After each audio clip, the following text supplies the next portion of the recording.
হযরত জুলাইবিব রাদিয়াল্লাহু তাআলা আনহু আল্লাহ রাসূলের কাছে এসে একদিন বলেন, ইয়া রাসূলুল্লাহ, জান্নাতে যে আল্লাহ হুরের বর্ণনা দিয়েছেন, আপনি তো বয়ানের মধ্যে বলেছেন, কোরআন শরীফে আছে, ফীহিন্না কাসিরাতুত তারফি লাম ইয়াতমিসহুন্না ইনসুন ক্বাবলাহুম ওয়ালা জান ফাবিআইয়ি আলাই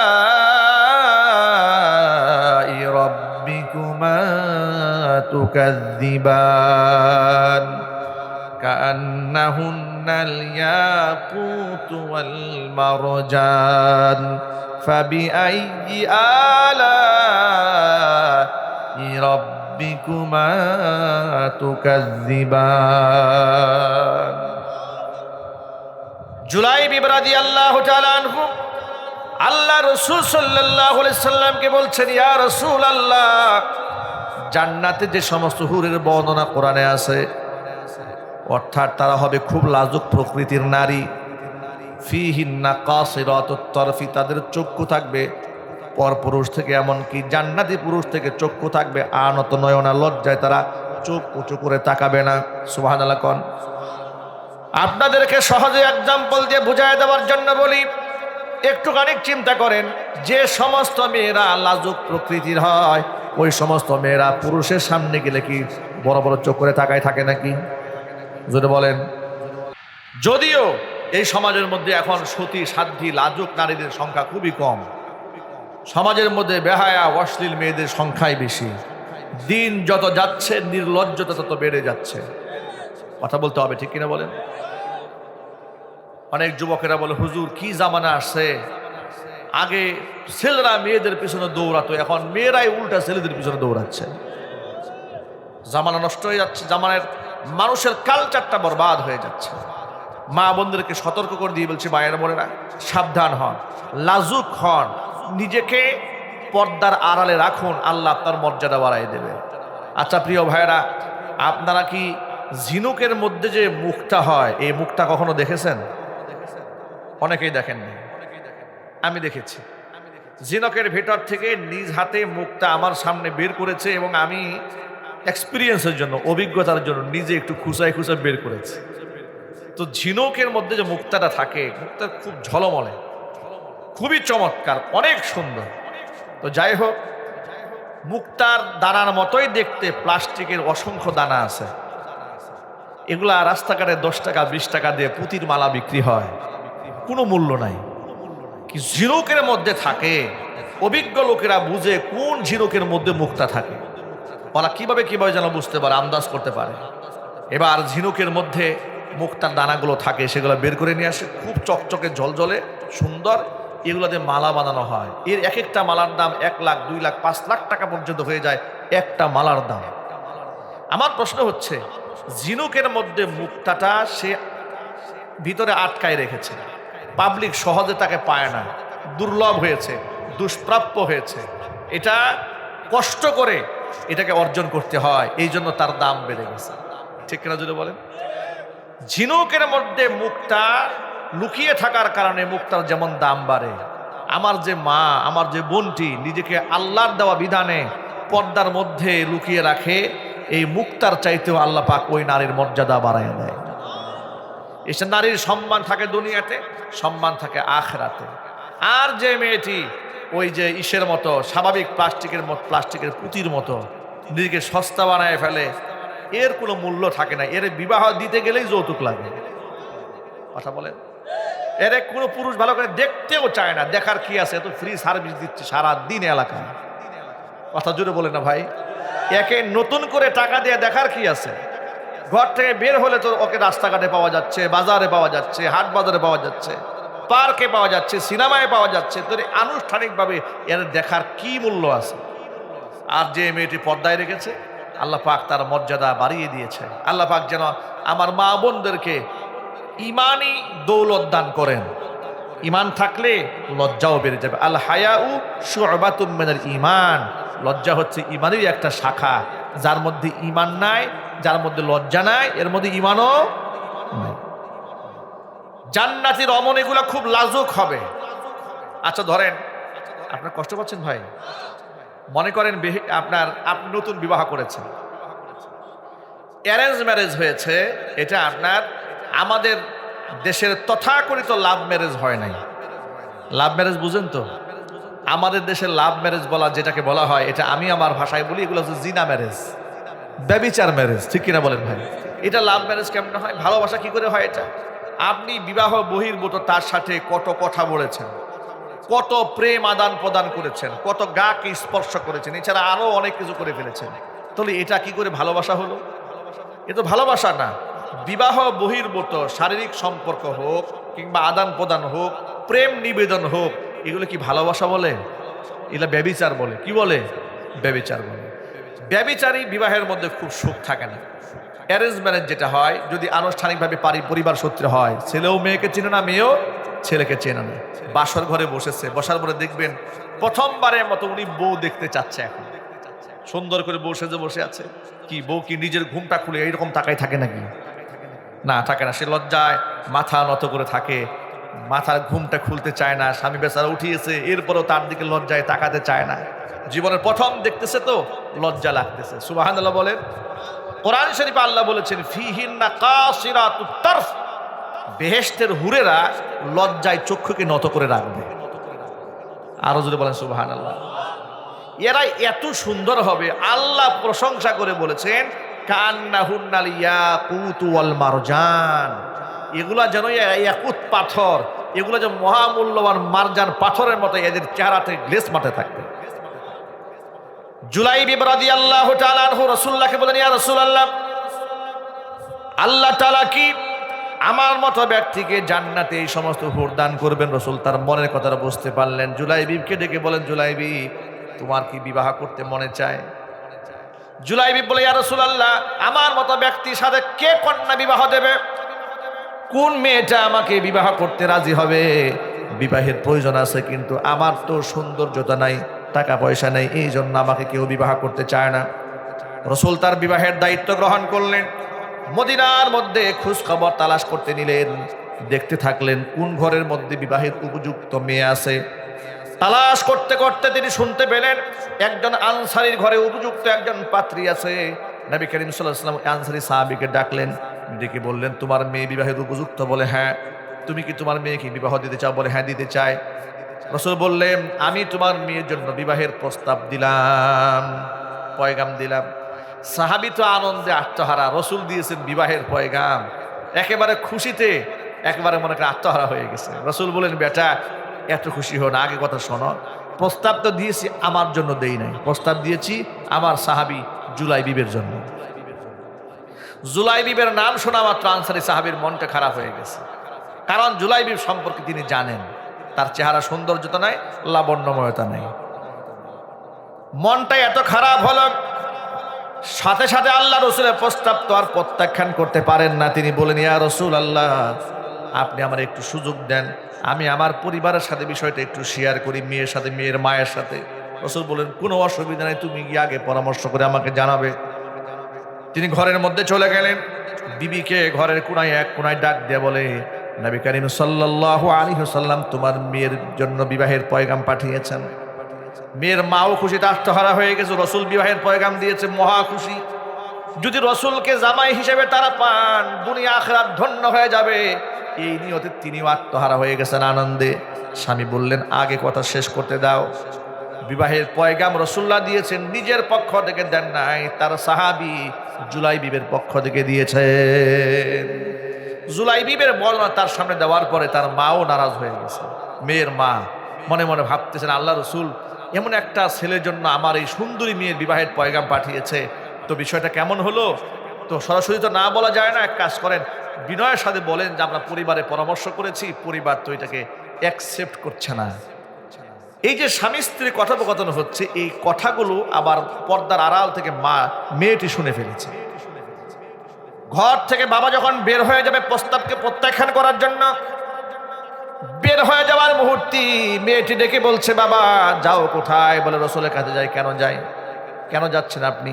বিবাহের পয়গাম প্রত্যাখ্যান করতে। কেন প্রত্যাখ্যান করতে যাচ্ছেন? আপনি কোরআন শরীফের আয়াত জানেন না? সুবহানাল্লাহ বলেন। আল্লাহ কোরআনে কি বলেছেন আপনি জানেন না বলে আল্লাহ কি বলেছেন? আল্লাহ তো বলেছেন ইদা কাদাল্লাহু ওয়া রাসূলুহু আমরা, আল্লাহ এবং তার রাসূল যদি কোনো সিদ্ধান্ত দিয়ে ফেলে, ওই ক্ষেত্রে মুমিন মুসলমান নিজস্ব মন মস্তিষ্ক প্রসূত কোনো মতামত তিনি ব্যক্ত করতে পারবেন না। আল্লাহ রাসূলের কাছে গিয়ে খবরদার, বিবাহের প্রস্তাব আপনি প্রত্যাখ্যান না করে হুজুরের কাছে গিয়ে আপনি বলবেন আমার মেয়ে আপনার দেওয়া প্রস্তাব হাসি মুখে মেনে নিয়েছে। যুবক ভাইরা, মা বোনেরা, দুটা ঘটনার মাধ্যমে আপনাদের কাছে আমি এই মেসেজটা দিতে চেয়েছি, সাহাবায়ে কেরাম আল্লাহর নবীর সিদ্ধান্তকে সকল ক্ষেত্রে হাসি মুখে মেনে নিয়েছে। এখন আপনাদের কাছে আমি জানতে চাই, এই কোরআনে আল্লাহ তাআলা যত বিধিবিধান আছে, এই বিধিবিধানগুলো হাসি মুখে সমাজে বাস্তবায়ন করতে আমাদের কারো কোনো আপত্তি আছে? আরো চিৎকার দিয়ে বলেন আছে। কিন্তু আমরা ইসলামটাকে আমরা ভাগ করে ফেলেছি, ইসলামটাকে আমরা টুকরা টুকরা করে ফেলেছি। ইসলামের থেকে নামাজটা নিয়েছি, রোজা নিয়েছি, হজ নিয়েছি, যাকাত নিয়েছি, কিন্তু চুরি করলে হাত কেটে দেওয়া হবে, মিথ্যা কথা বললে তাকে সমাজের সাক্ষ্য প্রদান করার মতো নিয়ামত থেকে বঞ্চিত করা হবে, এই ধরনের শাস্তি প্রদান। জিনা ব্যভিচার করলে বিবাহিত হয়ে গেলে কোমর পর্যন্ত মাটির নিচে গেড়ে পাটপ্রস্তর আঘাতে হত্যা করা হবে, অবিবাহিত হয় 100 দুর্রা মারা হবে। বিধানগুলো কোরআনে আছে না নাই?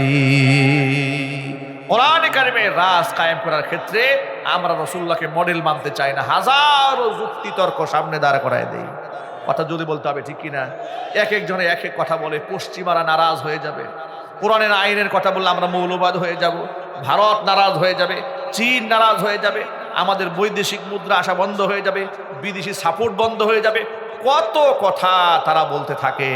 প্রিয় ভাইয়ের আমার, কোরআন বলছে ওয়ালাউ আন্না আহলাল কুরা আমানু, জনপদের লোকেরা যদি ঈমান আনে আমার উপর, ওয়াত্তাকাও, যদি তাকওয়া অবলম্বন করে, লাফাতাহনা আলাইহিম বারাকাতিম মিনাস সামাই ওয়াল আরদ, আসমান এবং জমিনের রহমতের সমস্ত দরজা আমি আল্লাহ উন্মুক্ত করে দেব।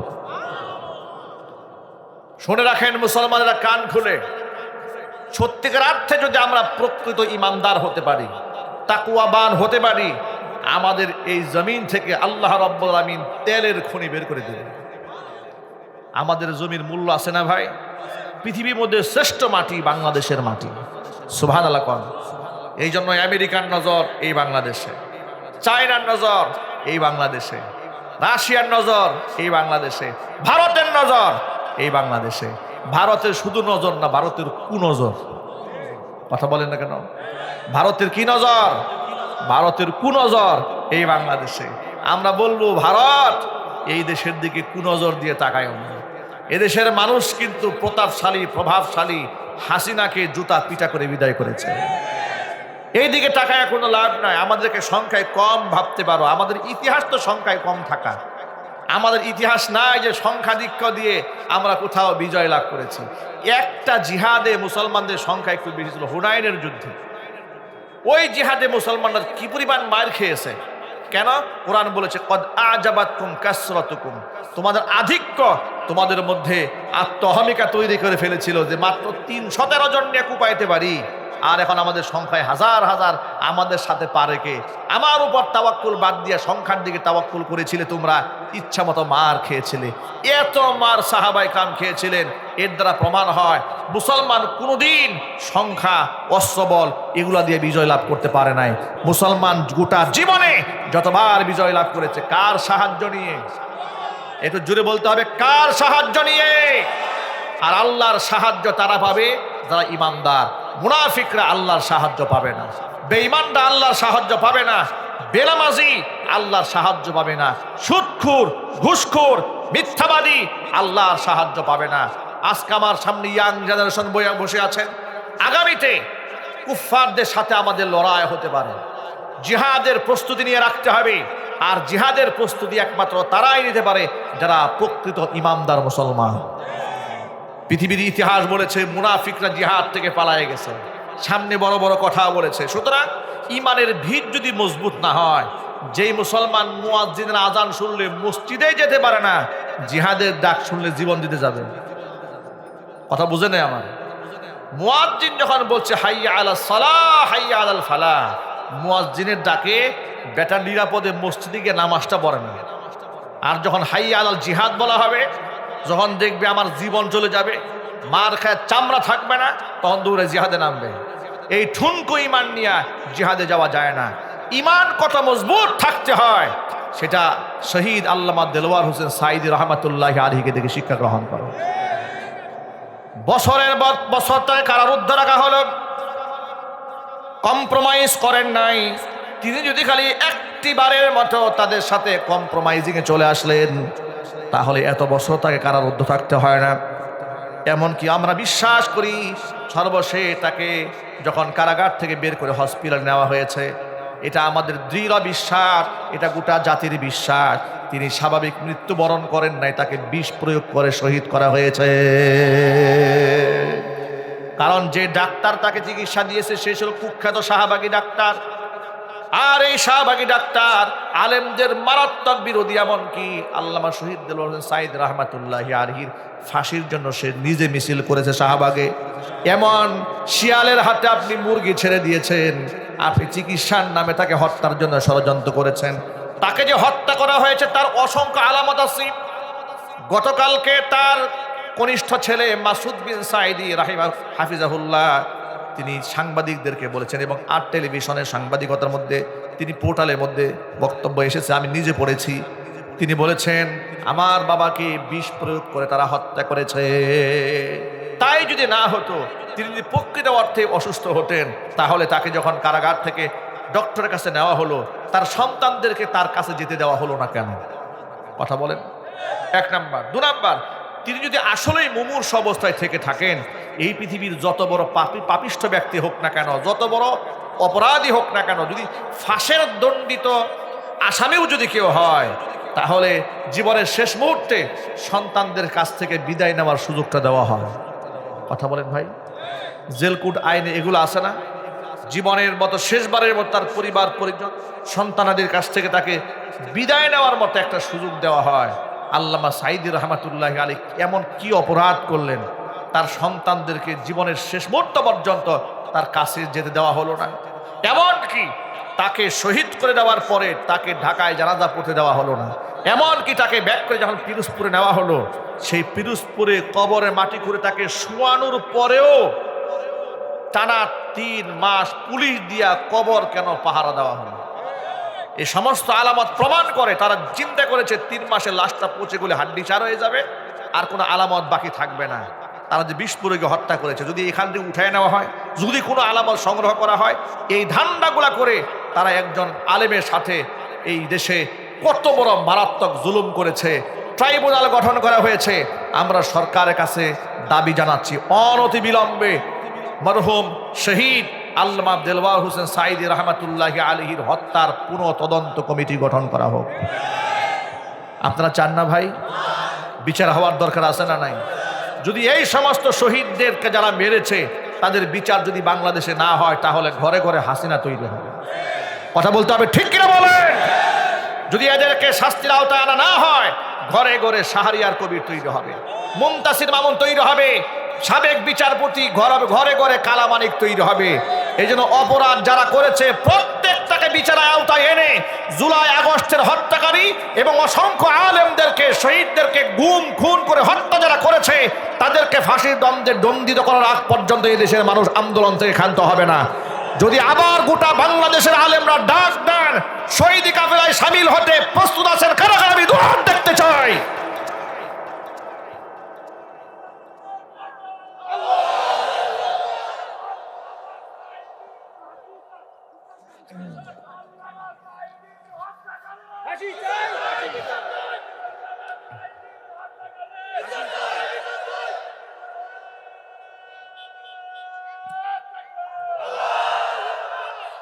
আমার বন্ধুগণ, আমাদেরকে ঐক্যবদ্ধ হয়ে থাকতে হবে। আমাদের বিভক্ত হওয়ার কোনো সুযোগ নাই, দলাদলি করা যাবে না, কারণ আমাদের চতুর্দিকে শত্রু হাতছানি দিয়ে ডাকতেছে, ঠিক কিনা বলেন?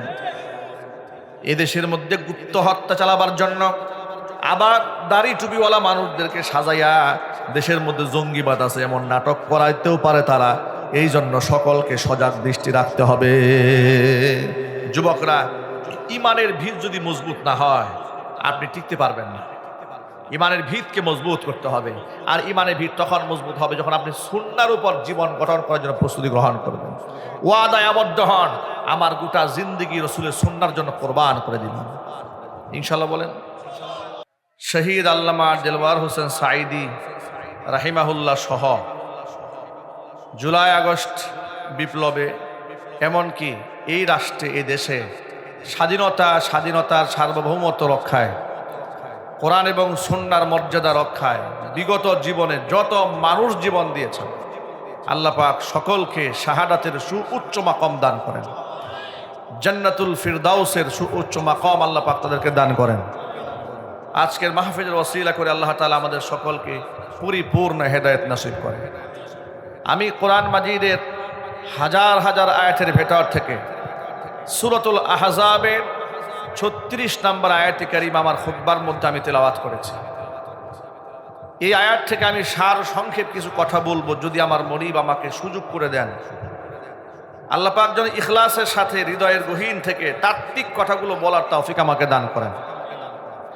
কোরআন মাজিদের এই আয়াত আল্লাহ তাআলা গোটা উম্মার জন্য একটা মেসেজ দিয়েছেন, একটা দিক নির্দেশনা প্রদান করেছেন। আপনি আমি যে কোরআন শুনবো, কোরআন বুঝবো, এটার মানদণ্ডটা কি? আমি কতটুকুন মানব, কতটুকুন শুনবো, কতটুকুন বুঝবো, কতটুকুন আমাকে না মানলেই হবে না, এটা কি জানার দরকার আছে না নাই? কোরআন মাজিদ আল্লাহ রাব্বুল আলামিন কাইফিয়াতটা বর্ণনা করে দিয়েছেন যে আমি আল্লাহ এবং আমার রসুলের বিধানকে তোমরা কিভাবে পালন করবে, একটু কান খাড়া করে শোনো। আল্লাহ বলছেন আয়াতের তর্জমায়, আমি আপনাদেরকে বাংলায় শোনাচ্ছি। ওয়ামা কানা লিমুমিনিন ওয়ালা মুমিনাতিন, কোনো ইমানদার নারী কিংবা পুরুষের অধিকার নাই আইয়াকুনা লাহুমুল খিয়ারাতু মিন আমরিহিম ইযা কাদাল্লাহু ওয়া রাসূলুহু আমরান, আমি আল্লাহ এবং আমার রসুল যদি কোনো ব্যাপারে কোনো সিদ্ধান্ত দিয়ে ফেলি, সিদ্ধান্ত যদি হয় আল্লাহ, সিদ্ধান্ত হয় যদি রসুলের, কথা কি বোঝা যাচ্ছে ভাই? পিছনে বোঝা যাচ্ছে? যদি সিদ্ধান্ত হয় কার? যদি সিদ্ধান্ত হয় রসুলের, এই ক্ষেত্রে মা কানালি মুমিনিন, না কোনো ইমানদার পুরুষের, ওয়ালা মুমিনাতিন, না কোনো ইমানদার নারীর অধিকার আছে আইয়াকুনা লাহুমুল খিয়ারাতু মিন আমরিহিম, নিজের পক্ষ থেকে নিজস্ব মন মস্তিষ্ক মন্তব্য এই ব্যাপারে স্থাপন করা, নিজের খেয়াল পেশ করা, মতামত ব্যক্ত করার কোনো অধিকার থাকে না।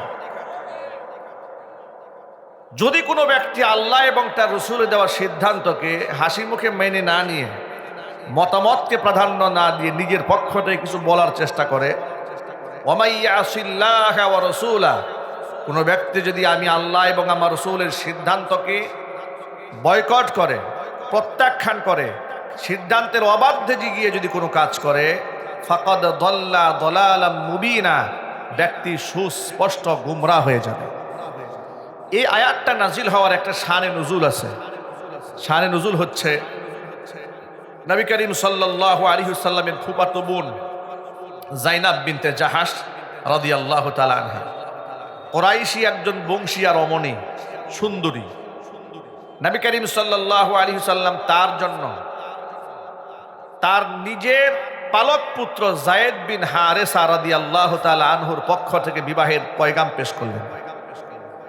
জাইনাব বিনতে জাহাশ যখন শুনতে পেলেন যায়েদ বিন হারেসার পক্ষ থেকে রাসূল প্রস্তাব দিয়েছেন, জাইনাব বিনতে জাহাশ এই প্রস্তাব অ্যাকসেপ্ট করলেন না।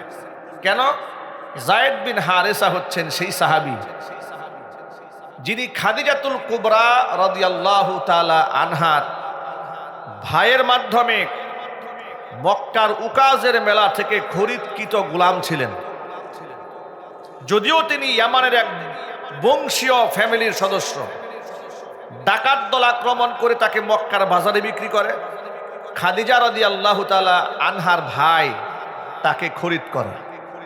খাদিজা রাদিয়াল্লাহু তাআলা আনহার তত্ত্বাবধানে সে লালিত পালিত হয়ে থাকে গোলাম হিসেবে।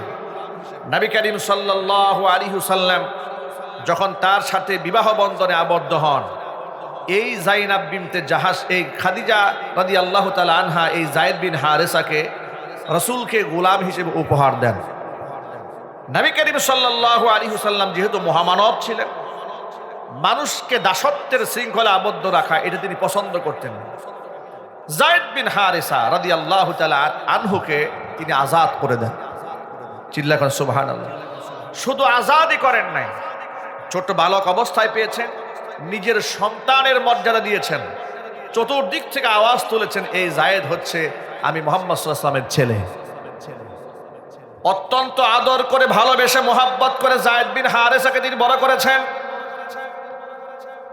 তার প্রতি রসুলের ভালোবাসা এবং রসুলের প্রতি তার ভালোবাসা ছিল অকৃত্রিম, যা বর্ণনা করাই বড় কঠিন হয়ে যায়। এত মোহাব্বত ছিল রসুলের তার উপরে। কত মোহাব্বত ছিল ছোট্ট একটা এক্সাম্পল শোনেন। আল্লাহ নবী সাল্লাল্লাহু আলাইহি সাল্লামের কাছে যায়েদ বিন হারেসা রাদিয়াল্লাহু তাআলা আনহু লালিত পালিত হচ্ছেন এবং পালক পুত্রের মতো তিনি লালিত পালিত করছেন, গোলাম হিসেবে নয়। ইয়ামান থেকে একদল লোক মক্কায় হজ করতে আসলো। হজ করতে এসে দেখে মুহাম্মদ সাল্লাল্লাহু আলাইহি ওয়াসাল্লামের তত্ত্বাবধানে আছে যায়েদ বিন হারেসা, আর ওইদিকে যায়েদ বিন হারেসার বাবা এবং মা ইয়ামানে সন্তানের জন্য চোখের পানি ছাড়তে ছাড়তে অন্ধ হয়ে যাওয়ার অবস্থা। তারা যখন শুনতে পেল যে তাকে মক্কার বাজারে বিক্রি করা হয়েছিল, তিনি অমুক ব্যক্তির তত্ত্বাবধানে আছেন, সব খোঁজ খবর নিয়ে তারা মোটা অঙ্কের টাকা নিয়ে মক্কায় হাজির হয়েছে। যে টাকার বিনিময়ে সন্তানকে তারা খরিদ করে নিয়েছিল, ওই টাকাটা ফেরত দিয়ে তারা সন্তানকে ফেরত নিয়ে যাবে। আল্লাহ নবীর কাছে যখন বিষয়টা বলা হলো, আল্লাহর হাবিব বললেন কোনো মুক্তিপণ লাগবে না, কোনো টাকা লাগবে না। যায়েদ বিন হারেসা যদি বাপমার সাথে চলে যেতে চায় আমার কোনো আপত্তি নাই। যায়েদ বিন হারেসা রাদিয়াল্লাহু তাআলা আনহু তখন ইসলাম ধর্ম গ্রহণ করেন নাই, কারণ তখন নবী করিম সাল্লাল্লাহু আলাইহি ওয়াসাল্লামের নবুয়ত প্রকাশই হয় নাই। কিন্তু তার আমলে, তার আখলাকে, তার ব্যবহারে, তার চরিত্রে এমন ভাবে তিনি আটকায় গেলেন। মা বাবা আসার পরে মা বাবাকে বললেন, আপনারা মেহেরবানি করে চলে যান, আমি যেই ব্যক্তির সান্নিধ্যে আছি তিনি মানুষ হতে পারেন না, তিনি আল্লাহ পাকের এক শ্রেষ্ঠ সৃষ্টি, মহামানব। আমি আমার বাপ মাকে ছাড়তে পারি কিন্তু উনার সান্নিধ্য ছাড়ব না। সুবহানাল্লাহ বলে তো ভাই। আচ্ছা, অপর একটা মানুষ যদি একজন ব্যক্তিকে এমন ভাবে আঁকড়ায়া ধরে, তাহলে তার প্রতি কতটুকুন মোহাব্বতের ফলে তার কলিজাটাকে এমন ভাবে জয় করে নিয়েছেন। এত ভালোবাসতেন যায়েদ বিন হারেসাকে। নবী করিম সাল্লাল্লাহু আলাইহি সাল্লাম এই যায়েদ বিন হারেসা যখন বড় হয়েছে, তখন তিনি জাইনাব বিনতে জাহাশ, রসুলের আপন ফুফাতো বোন, তার সাথে বিবাহের পয়গাম পাঠিয়েছেন। কিন্তু যায়েদ বিন হারেসার সাথে জাইনাব বিনতে জাহাশ বিবাহের পয়গামে রাজি হলেন না। কেন রাজি হন নাই? কারণ হচ্ছে ইনি হচ্ছেন মক্কার বাজারে বিক্রি হওয়া গোলাম, রসুলের ঘরে লালিত পালিত হয়েছে। জাইনাব বিনতে জাহাশ মনে মনে ভাবলেন, আমি হলাম একটা বংশীয়া নারী, সুন্দরী মেয়ে, আমি কেন এর মতো লোককে বিবাহ করতে যাব? জাইনাব বিনতে জাহাশ যেমন প্রত্যাখ্যান করলেন, জাইনাব বিনতে জাহাশের আপন ভাই আব্দুল্লাহ ইবনে জাহাশ সেও অস্বীকার করেছে, না, এই বিবাহেটা আমার বোনকে আমি এই যায়েদ বিন হারেসার সাথে বিবাহ দেব না। ওই প্রেক্ষাপটে আল্লাহ পাক কোরআন কারীমের এই আয়াতটা নাজিল করলেন যে আমি আল্লাহ এবং আমার রাসূল যদি কোনো ব্যাপারে কোনো রায় দিয়ে দেই, কোনো সিদ্ধান্ত জানাই, কোনো মতামত ব্যক্ত করি, তাহলে সেই মতামত সাধারণ মানুষের প্রত্যাখ্যান করার কোনো সুযোগ থাকবে না। আয়াতটা যখন নাজিল হয়ে গেল, যায়েদ বিন হারেসার এই প্রেক্ষাপটে জাইনাব বিনতে জাহাশের কানে যখন কোরআন শরীফের আয়াতটা পৌঁছে গেছে, আব্দুল্লাহ ইবনে জাহাশের কানে যখন আওয়াজ পৌঁছে গেছে, জাইনাব বিনতে জাহাশ রাদিয়াল্লাহু তাআলা আনহা বলছেন, হে রাসূল, আল্লাহ এবং তার রাসূলের সিদ্ধান্ত আমি হাসি মুখে মেনে নিলাম। আরো জোরে কোন সুবহানাল্লাহ। যদিও এই আয়াতটি একটা ঘটনাকে কেন্দ্র করে নাজিল হয়েছে, কিন্তু হুকুমটা আম, হুকুমটা ব্যাপক। এই কথাটা বলার ক্ষেত্রে আপনাদেরকে আমি কেন এই ঘটনা বলেছি দেখেন। আজকে আমাদের মুসলিম সমাজের মধ্যে আল্লাহর নবীকে একজন নামাজি ব্যক্তির আদর্শে দেখতে, আদর্শ মডেল হিসেবে অনেক মুসলমানই মানে যে রসুলের মতো নামাজ পড়তে হবে, কারণ রসুল নির্দেশ দিয়েছেন, সাল্লু কামা রাআইতুমুনি উসাল্লি, যেভাবে আমি নামাজ পড়ি তোমরা সেভাবে নামাজ পড়ো। নামাজের বয়ান অনেক মুসলমানের শুনতে খারাপ লাগে না, ভালোই লাগে, নামাজ পড়ুক আর না পড়ুক। কথা বলেন ঠিক কিনা বলেন? মানে নামাজি হিসেবে রসুলকে সে মডেল মানে। একজন নানা তার নাতির সাথে কেমন ব্যবহার করবে, সে হিসাবেও তাকে মডেল বানানো যায়। তার কারণ নবী করিম সাল্লাল্লাহু আলাইহি ওয়াসাল্লাম ঘরের মধ্যে তিনি নফল নামাজে আছেন, সুন্নাহ নামাজের মধ্যে আছেন। এমন সময় কলিজার টুকরা দুই নাতি হাসান এবং হুসাইন রাদিয়াল্লাহু তাআলা আনহুমা নবীজি সাল্লাল্লাহু আলাইহি ওয়াসাল্লামকে ঘোড়া বানিয়ে তার পিঠের মধ্যে বসে আছে, খেলা করতেছে। এই দৃশ্য দেখে ফাতিমাতুজ জাহরা সন্তান দ্বয়কে ধমক দিয়ে ঘর থেকে বের করে দিয়েছি। কেন বাবাকে কষ্ট দিচ্ছ? তাড়াতাড়ি ঘর থেকে বের হয়ে যাও। তারা যখন ঘর থেকে বের হয়ে গেল, এবার নবীজি সাল্লাল্লাহু আলাইহি ওয়াসাল্লাম সালাম ফিরাইয়া নামাজ শেষ করলেন। জিজ্ঞেস করলেন ফাতেমাকে, ফাতেমা কেন তোমার সন্তান দ্বয়কে এভাবে ধমক দিলা? বলে বাবা আপনার কষ্ট হচ্ছিল, আপনি সিজদায় পড়েছিলেন। নবীজি বললেন ফাতেমার শোনো, ওরা মজা পাচ্ছিল আমাকে ঘোড়া বানিয়ে, আর আমি মজা পাচ্ছিলাম আমার রবের সামনে সিজদায় পড়ে থেকে। বাচ্চাদেরকে গাল বন্ধ করবে না, তাজির করবে না, তাদেরকে আদব শেখাবে, কিন্তু তাদেরকে গালি দেবে না। সুবহানাল্লাহ। আমরা এই কথাগুলো মানি না। বাচ্চাদেরকে কেমনে আদর করতে হয়, মোহাব্বত করতে হয়, এটা রাসূল শিখিয়েছেন। সেই হিসেবে তিনি নানান আদর্শ। সুবহানাল্লাহ বলেন। তিনি স্বামী হিসেবে মহা এক আদর্শ গোটা বিশ্ববাসীর জন্য।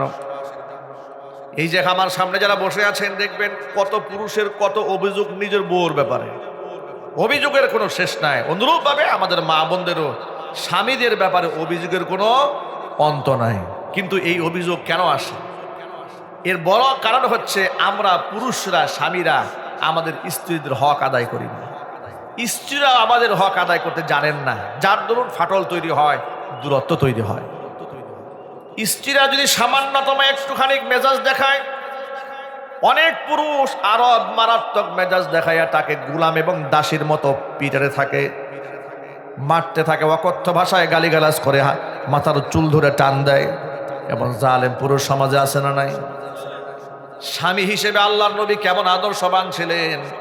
মা আয়েশা রাদিয়াল্লাহু তাআলা আনহার ঘরে নবীজি সাল্লাল্লাহু আলাইহি ওয়াসাল্লাম অবস্থান করছেন। একাধিক স্ত্রী থাকার কারণে নবীজি সাল্লাল্লাহু আলাইহি ওয়াসাল্লাম দিন ভাগ করে স্ত্রীদের সাথে সময় কাটাতেন। আল্লাহর নবী যখন মা আয়েশার ঘরে ছিলেন, এমন সময় অন্য একজন স্ত্রীর ঘর থেকে নবীজির জন্য সামান্য পিয়ালার মধ্যে একটু হাদিয়া পাঠানো হয়েছে। মা আয়েশা রাদিয়াল্লাহু তাআলা আনহার গায়রাতে প্রেস্টিজ ইস্যু হয়ে দাঁড়িয়েছে। আমার ভাগে মুহাম্মদ সাল্লাল্লাহু আলাইহি ওয়াসাল্লাম যখন থাকেন, অন্য সতীনের ঘর থেকে খাবার কেন আসবে? মেজাজ খারাপ হয়ে গেছে। পিয়ালা নিয়ে এমন আসার দিয়েছে, পিয়ালা ভেঙে টুকরা টুকরা করে ফেলে দিয়েছে। এই যে এত বড় মারাত্মক আচরণ করার পরে নবী করিম সাল্লাল্লাহু আলাইহি ওয়াসাল্লাম সম্পর্কে মা আয়েশা বলেন, আমি যে এত রাগে গুসাই, এত জঘন্য একটা কাজ করে ফেলেছি, আল্লাহ নবী আমাকে একটা ধমকও দেন, ভুরু কঞ্চিত করেন নাই। রাসূল আমার মেজাজটা বুঝতে পেরেছেন।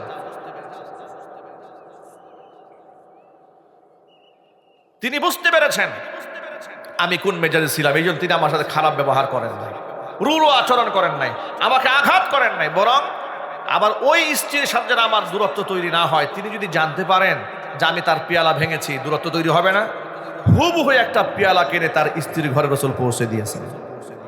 সুবহানাল্লাহ। কি বাড়ি গিয়ে বলবেন ভাই? এগুলো আল্লাহ রাসূল আমাদের জন্য স্বামী হিসেবে বিরাট একটা আদর্শ। কোরআন মাজিদ আল্লাহ পাক এই জন্য বলেন, লাকাদ কানা লাকুম ফি রাসূলিল্লাহি উসওয়াতুন হাসানা। আমি আল্লাহ রসুলের মধ্যে তোমাদের জন্য রেখে দিয়েছি উত্তম আদর্শ। তবে আমার রসুল থেকে উত্তম আদর্শ সকলে নিবে না। কারা গ্রহণ করবে? শোনো, লিমান কানা ইয়ারজুল্লাহা ওয়াল ইয়াউমাল আখির, যারা আমি আল্লাহর রহমত কামনা করে, পরকালে বিনিময় যারা আশা করে, ওয়া যাকারাল্লাহ কাসীরা, বেশি বেশি আমি আল্লাহর জিকির যারা করে, একমাত্র ওই সমস্ত ব্যক্তিরা আমার রসুলের মধ্যে আদর্শ খুঁজে পাবে। যেরকম সুবহানাল্লাহ। আল্লাহর নবী স্বামী হিসেবে এক আদর্শ, বাবা হিসেবে কত বড় আদর্শ। যেমন আল্লাহ নবী সাল্লাল্লাহু আলাইহি ওয়াসাল্লাম কন্যাদেরকে বড্ড ভালোবাসতেন। যে সমাজের মধ্যে তার জামানায় কন্যাদেরকে জীবন্ত মাটির নিচে পুঁতে ফেলা হতো, সেই সমাজে ফাতেমা রাদিয়াল্লাহু তাআলা আনহার ব্যাপারে নবীজি বলেছেন, ফাতিমাতু বিদআতুম মিন্নি, ফাতেমা হচ্ছে আমার দেহের গোশতের একটা টুকরা। দেয় সেই ব্যক্তি আমি মুহাম্মদ সাল্লাল্লাহু আলাইহি ওয়াসাল্লামকে কষ্ট দেয়। তিনি বাবা হিসেবে আদর্শ। সুবহানাল্লাহ বলেন। তার মানে হচ্ছে তিনি স্বামী হিসেবে আদর্শ। বাবা হিসেবে আদর্শ, প্রতিবেশী হিসেবে আদর্শ, আল্লাহর নবীর নামাজি হিসেবে আমার জন্য আদর্শ, তাহাজ্জুদ গুজারি হিসেবে আমার জন্য আদর্শ। তাহাজ্জুদের নামাজের মধ্যে কেমন নামাজ রাসূল পড়েছেন, মা আয়েশা রাদিয়াল্লাহু তাআলা আনহা বলেছেন, এত লম্বা সময় কিয়াম করেছেন, দাঁড়িয়ে থেকেছেন তাহাজ্জুদে, হাত্তা তাতাফাত্তারা কদমাহু, পা মুবারক ফুলে গেছে। জিজ্ঞেস করেছি, লিমা তাফআলু হাকাযা ইয়া রাসূলুল্লাহ, আল্লাহ রাসূল কেন আপনি এত কষ্ট করেন দাঁড়িয়ে দাঁড়িয়ে? قد غفر لك ما تقدم من ذنبك وما تأخر, আপনার পূর্বাপর সমস্ত গুনার খাতা আল্লাহ পাক মাফ করে দিয়েছেন, তারপরও কেন আপনি কষ্ট না করেন? হুজুর বলেছেন, আফালা উরিদু আন আকুনা আবদান শাকুরা, ওয়াইশারে যে আল্লাহ আমাকে এত সম্মান দিলেন, এত মর্যাদা দিয়েছেন, আমি কি আল্লাহ পাকের শুকরগুজার বান্দা হতে পছন্দ করব না? সুবহানাল্লাহ বলেন ভাই। এই জন্য তিনি তাহাজ্জুদ গুজারি হিসেবে আমাদের জন্য আদর্শ। জোরে বলেন ঠিক কিনা? আমি এতগুলো আদর্শের কথা এরকম অনেক বলা যাবে, কিন্তু এটা বলার উদ্দেশ্যটা কি? বলার উদ্দেশ্য হলো এই মুসলিম সমাজে আমাদের মাইন্ডেড হচ্ছে নামাজি হিসেবে রসুলকে মডেল আমরা স্বীকার করি। অনেকে যাকাতের বয়ান করলে তারা খুশি হয়, রসুল মডেল। দানবীর হিসেবে রসুল মডেল, সব কিছুর মডেল মানতে পারি, কিন্তু রসুল বিচারক হিসেবে রসুলকে আমরা মডেল মানি না। তিনি রাষ্ট্রনায়ক হিসেবে, তিনি যে খলিফা ছিলেন, তিনি রাষ্ট্রের প্রধান ছিলেন, তিনি যে বিচারকও ছিলেন, এই ক্ষেত্রে রসুলকে আমরা মডেল মানতে চাই না। অনেক মুসলমান সে মডেল মানবে তো দূরের কথা, কোনো আলেম যদি বয়ানে বলে যে আমরা সংসদ পর্যন্ত কোরআন দেখতে চাই, তখন এই জালেমরা বলে ফেলে এই যে হুজুরের ওয়াজের রাজনীতি শুরু করছে। কথা বলতে হবে, কথা সত্য না মিথ্যা? মানে রসুলকে উনি নামাজি হিসেবে জানবে, অসুবিধা নেই। হজের মডেল মানবে, যাকাতের মডেল মানবে, দানবীরের মডেল মানবে, সকল দিক থেকে তিনি মডেল মানবে, এমনকি তাহাজ্জুদেও মডেল মানবে। কিন্তু রাষ্ট্রের প্রধান দায়িত্বশীল হিসেবে আল্লাহর নবীকে সে মডেল মানবে না। এমনকি হাকিম বিচারক হিসেবেও আল্লাহর নবীকে তারা মডেল মানতে চায় না। আছে না নাই?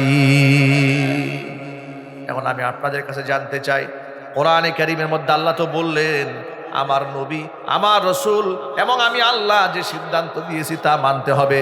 যদি কেউ মানতে নারাজ হয়ে যায়, ওই ব্যক্তি গুমরা হয়ে যাবে। তাহলে যত ভাই এখানে এসেছেন, যত মা বোনরা এসেছেন, হাসি মুখে আল্লাহ এবং রসুলের সকল সিদ্ধান্ত মানতে রাজি আছেন? কারা কারা দু হাত দেখতে চাই?